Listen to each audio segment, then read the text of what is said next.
જૂનાગઢ જિલ્લાની માંગરોળ નગરપાલિકાની ચૂંટણીમાં ભાજપ દ્વારા સેન્સ પ્રક્રિયા શરૂ કરવામાં આવી। માંગરોળ નગરપાલિકાના કુલ 9 વોર્ડમાં 45 જેટલા ઉમેદવારો માટે ભાજપની સેન્સ લેવાની પ્રક્રિયા હાથ ધરવામાં આવી। માંગરોળ નગરપાલિકા કોંગ્રેસનો ગઢ મનાય છે, ત્યારે ગઢ ટર્મમાં માંગરોળ નગરપાલિકામાં ભાજપની 14 સીટ હતી। કોંગ્રેસ સાથે મળીને કોંગ્રેસના પ્રમુખ અને ભાજપના ઉપપ્રમુખ રહ્યા હતા।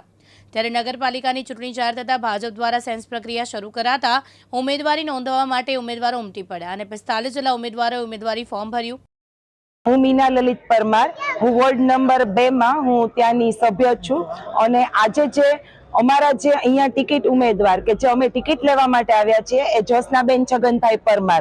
ઓકે, 15 વર્ષથી એ અમારે ટિકિટ વિના કોઈ હોદ્દા વિનાના કામ કરે છે। કોઈ પણ પ્રશ્ન હોય અમારા જે વોર્ડ નંબર 2 ના તો એ ટિકિટ વિનાના હક વિનાના અત્યાર સુધી છે એ પ્રસ્તાવોને તે અત્યાર સુધી સોલ્યુશન કરતા હતા, બટ હવે હકથી ટિકિટ લઈને અમે એને આગળ કર્યા છે અને અમને આશા છે કે એના કાર્ય છે 15 વર્ષથી દેખાયા બાદ હવે છે એ હકથી અમને ટિકિટ મળશે અને અમે એમાં આગળ ને આગળ સુધારા કરશું। કઈ રીતના ચૂંટણીની રણનીતિ રહેશે? સર, કોંગ્રેસ કે ભાજપ, હું કોઈ પક્ષને પ્રાધાન્ય નથી આપતી, બટ જે કામ કરવું છે અને ટિકિટ મળ્યા પછી, ટિકિટ મળ્યા પહેલા પણ કર્યું છે અને મળ્યા પછી પણ જે કરવું છે તો એ પક્ષ છે એ આગળ રહેશે।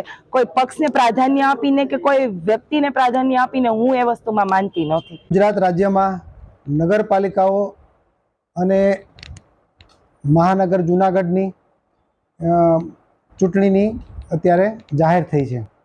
એ પૈકી આજરોજ માંગરોળ નગરપાલિકાની ચૂંટણીની સેન્સની પ્રક્રિયા માટે ગુજરાત પ્રદેશ ભાજપે, ભારતીય જનતા પાર્ટીએ આદરણીય ચંદ્રશેખર દવે સાહેબને, મારી સાથે બેન મધુબેન પટેલ છે, મધુબેન પ્રદેશ ભાજપના અધ્યક્ષ રહી ચૂક્યા છે। ચંદ્રશેખરભાઈ દવે મારી સાથે જે આવ્યા છે તેઓ ભાવનગર જિલ્લાના પ્રભારી છે અને પાર્ટીના ખૂબ સિનિયર આગેવાન છે। મારું નામ હિંમત પડસાળા છે, હું સુરેન્દ્રનગર ભારતીય જનતા પાર્ટીનો પ્રભારી છું। આજે આ સેન્સ પ્રક્રિયામાં આપણી પાસે કુલ 45 જેટલા ઉમેદવારોએ ભારતીય જનતા પાર્ટીમાં દાવો કર્યો છે। હવે પછી અમે આ દાવો જેટલા કાર્યકર્તાઓએ કર્યો છે એમાંથી સ્ક્રુટિની કરી અને એનું ચયન કરી સારામાં સારા શ્રેષ્ઠ ઉમેદવારોને પાર્ટીમાં ઉમેદવારી કરવાની તક આપીશું। ખાસ આ બાબતમાં શું? પાર્ટી કાયમથી સ્વતંત્ર રીતે ચૂંટણી લડતી હોય છે।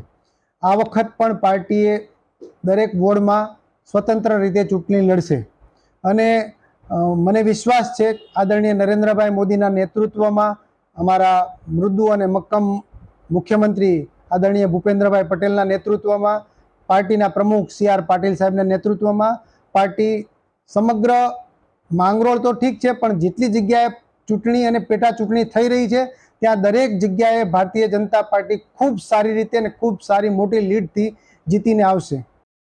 પ્રકાશ લાલવાણી, દિવ્યાંગ ન્યૂઝ, માંગરોળ, જૂનાગઢ।